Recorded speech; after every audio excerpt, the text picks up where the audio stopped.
আজকের ভিডিওতে একসাথে থাকছে এমন একটা খাবারের আয়োজন যেটা দেখলেই খেতে ইচ্ছে করবে। গরম গরম হাঁসের মাংস আর নরম রুটি পিঠা। আসসালামু আলাইকুম এভরিওয়ান, আশা করছি আপনারা সবাই ভালো আছেন। হাঁসের মাংসের ঘন ঝোল, কষানো মশলা আর তার পাশে তাজা বানানো রুটি পিঠা, এই দুইটার কম্বিনেশনে আলাদাই একটা স্বাদ তৈরি করে। এই ভিডিওতে আমি ধাপে ধাপে দেখাবো কিভাবে হাঁসের মাংসটা ভালোভাবে কষাতে হয় যাতে মশলার স্বাদ পুরো মাংসের ভেতরে ঢুকে যায় আর ঝোলটা হয় ঘন ও মুখরোচক।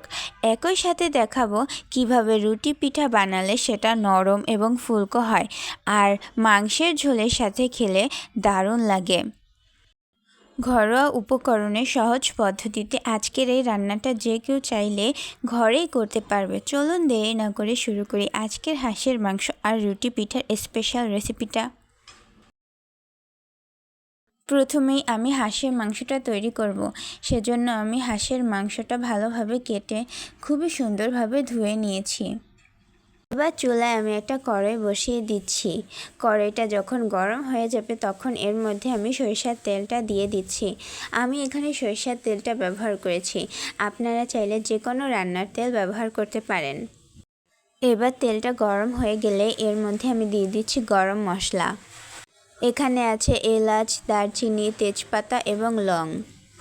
এগুলোকে কিছুক্ষণ ভালোভাবে ভেজে নিচ্ছি। কিছুক্ষণ ভালোভাবে গরম মশলাটা ভেজে নিয়ে এবার আমি পেঁয়াজ কুচি দিয়ে দিলাম। এবার পেঁয়াজ কুচিটাও নেড়ে চেড়ে ভালোভাবে ভেজে নিচ্ছি। এবার দিয়ে দিচ্ছি পেঁয়াজ বাটা। এবার দিয়ে দিচ্ছি আদা রসুন বাটা। এবার দিয়ে দিচ্ছি কাঁচামরিচ বাটা। আপনারা চাইলে কাঁচামরিচ বাটাটা দিতেও পারেন, নাও দিতে পারেন, এটা অপশনাল।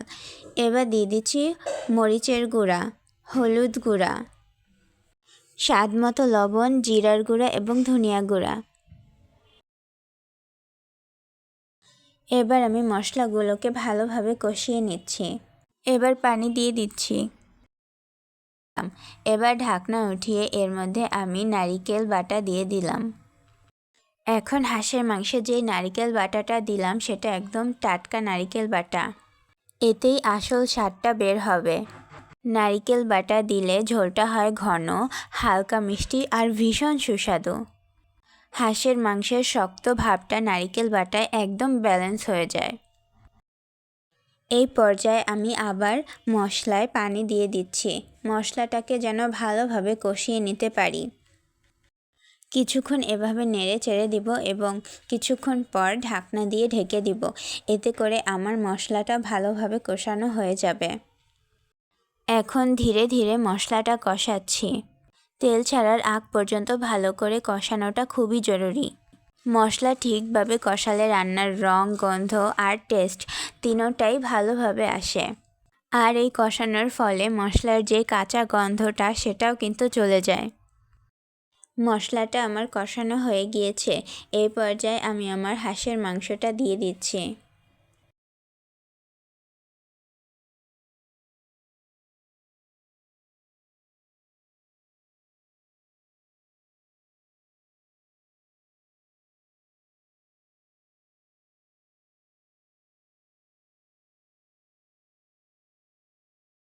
এখন হাঁসের মাংসটা মশলার সাথে ধীরে ধীরে কষাচ্ছি। এই কষানোর সময়টাই সবচেয়ে গুরুত্বপূর্ণ, কারণ মশলার সব স্বাদ মাংসের ভিতরে এই সময়টাতেই ঢুকে যায়। এভাবে নেড়ে চেড়ে আমি এখন একটা ঢাকনা দিয়ে ঢেকে দিচ্ছি। মাংসটা কষানোর ক্ষেত্রে কিছুক্ষণ নেড়ে চেড়ে দিতে হবে এবং ঢাকনা দিয়ে ঢেকে দিতে হবে, তা না হলে কিন্তু মাংসটা ভালোভাবে কষানো হবে না। ঢাকনা দিয়ে ঢেকে রাখার ফলে কিন্তু দেখতেই পাচ্ছেন আমার মাংস থেকে পানিটা ছেড়ে দিয়েছে। এই পানিটাকে একদম টানিয়ে ফেলতে হবে, মানে মাংসটাকে ভালোভাবে কষিয়ে নিতে হবে যাতে এই ঝোলটা একদম ঘন হয়ে যায় এবং মাংসের সাথে মিশে যায়।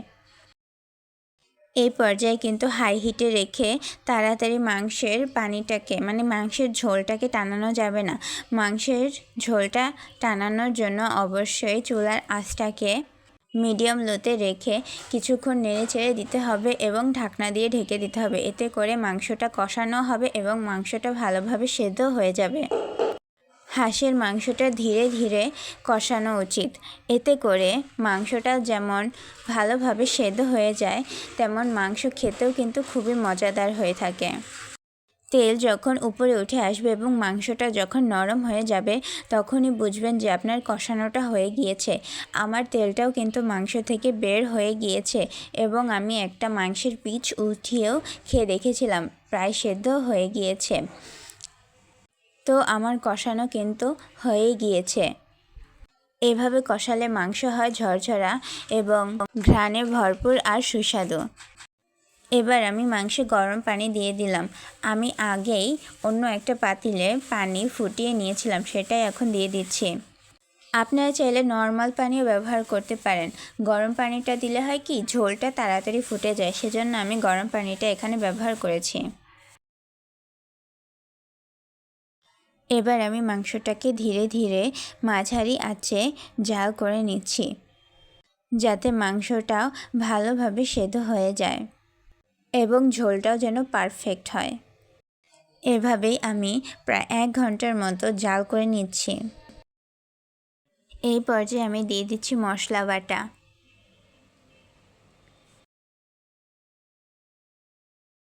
এবার আমি উপর থেকে দিয়ে দিচ্ছি টালা জিরার গুঁড়া। সময় নিয়ে হাঁসের মাংস রান্না করলে হাঁসের মাংসের আসল স্বাদটা পাওয়া যায়। দেখতেই পাচ্ছেন আমার হাঁসের মাংসটা কিন্তু প্রায় হয়ে গিয়েছে। ঝোলটা ঘন হয়ে এসেছে এবং মশলার তেলটাও একদম উপরে উঠে এসেছে। এখন বেশি কিছু করার নেই, শুধুমাত্র একটু সময় দিয়ে নেড়ে চেড়ে নিয়ে আমি নামিয়ে নিব।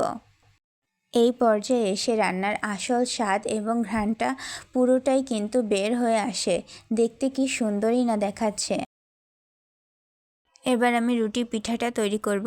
চুলায় আমি একটা হাঁড়ি বসিয়ে তার মধ্যে আমি আমার চালের গুঁড়োগুলো দিয়ে দিচ্ছি। এবার দিয়ে দিলাম লবণ।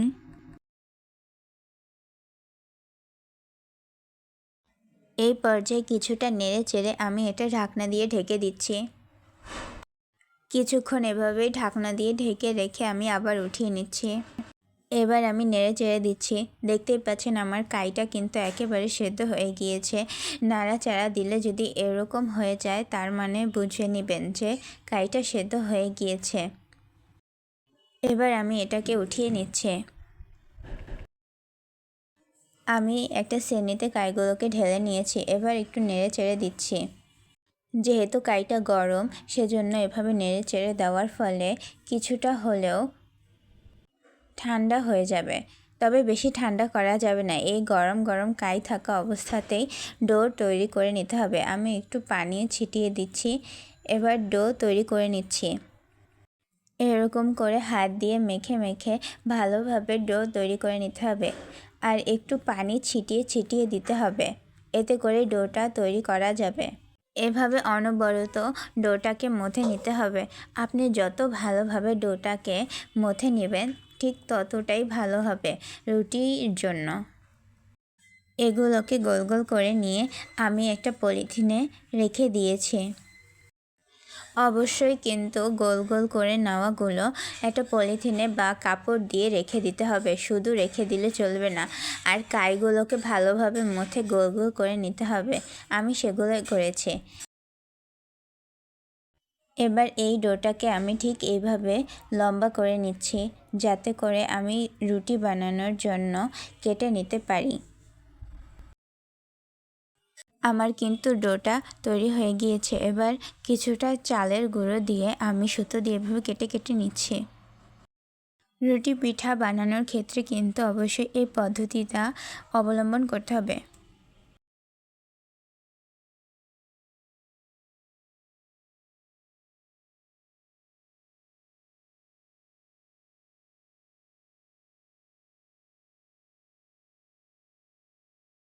এবার রুটিটা বেলার পালা। আমি এভাবে এক পিস ডোয়ের টুকরো নিলাম এবং কিছুটা চালের গুঁড়া ছিটিয়ে দিয়ে এভাবে বেলা শুরু করে দিলাম।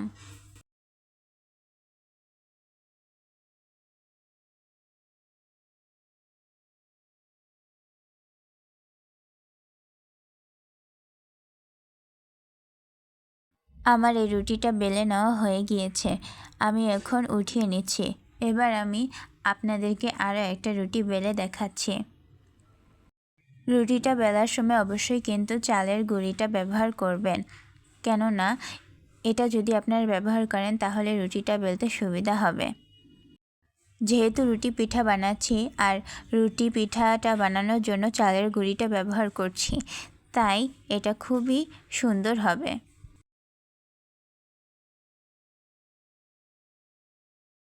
এই রুটিটাও আমার বানানো হয়ে গিয়েছে, এবার ভাজার পালা। আমি চুলায় আগে একটা তাওয়া দিয়ে রেখেছিলাম, তাওয়াটাকে আমি ভালোভাবে গরম করে নিয়েছি। এবার আমি দিয়ে দিচ্ছি আমার সেই বেলে রাখা রুটিটা। দেখতেই পাচ্ছেন কি সুন্দর তাড়াতাড়ি করে ফুলে গেল, ওয়াও! রুটি পিঠার ক্ষেত্রে যদি রুটি নাই ফুলে তাহলে কিসের মজা। রুটিটা যদি ফুলে যায় তখনই উঠিয়ে ফেলতে হবে। এভাবে দুটো খুন্তি দিয়ে আমি উঠিয়ে ফেললাম। রুটিটাকে আমি দিলাম, এবার কিন্তু ফুলে যাবে রুটিটা। দেখতেই পাচ্ছেন কত সুন্দরভাবে ফুলে গেল। ফুলে ওঠার সাথে সাথে এভাবে উঠিয়ে ফেলতে হবে, না হলে কিন্তু পরে ফুলকোটা একদম মুছে যেতে পারে। দেখতেই পাচ্ছেন আমার এই রুটিটা ফুলে যাচ্ছে। আপনারা যদি আমার এই পদ্ধতি অবলম্বন করে রুটি পিঠা বানানোর চেষ্টা করেন, আপনার রুটিও এভাবে ফুলে যাবে ইনশাল্লাহ।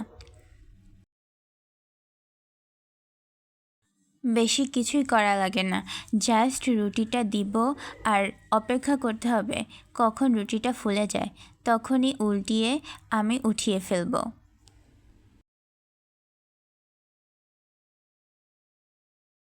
তো সুপ্রিয় দর্শক, এভাবেই খুব সহজ উপায়ে তৈরি হয়ে গেল গরম গরম হাঁসের মাংস আর নরম রুটি পিঠা। দেখতেই তো পেলেন কতটা সহজ উপায়ে আমি তৈরি করে ফেললাম দুটোই। দেখতেই পাচ্ছেন মাংসটা কত সুন্দরভাবে রান্না হয়েছে আর রুটি পিঠাগুলো কতটা নরম। এই কম্বিনেশনটা সত্যি আলাদা স্বাদের। মাংসের ঘন ঝোল আর রুটি পিঠা একসাথে খেতে অসাধারণ লাগে। আপনারাও চাইলে বাড়িতেই এইভাবে বানিয়ে ফেলতে পারেন। উপকরণগুলোও কিন্তু খুবই সাধারণ ছিল, একদম ঘরেই বানিয়ে ফেলতে পারবেন। যদি ভিডিওটা ভালো লেগে থাকে তাহলে লাইক কমেন্ট শেয়ার করতে ভুলবেন না। আর এরকম নতুন নতুন রেসিপি পেতে আমার চ্যানেলটাকে অবশ্যই সাবস্ক্রাইব করে বেল আইকনটি ক্লিক করে দিবেন। সবাই ভালো থাকবেন, আবার দেখা হবে নতুন একটি রেসিপি নিয়ে। তো আল্লাহ হাফেজ।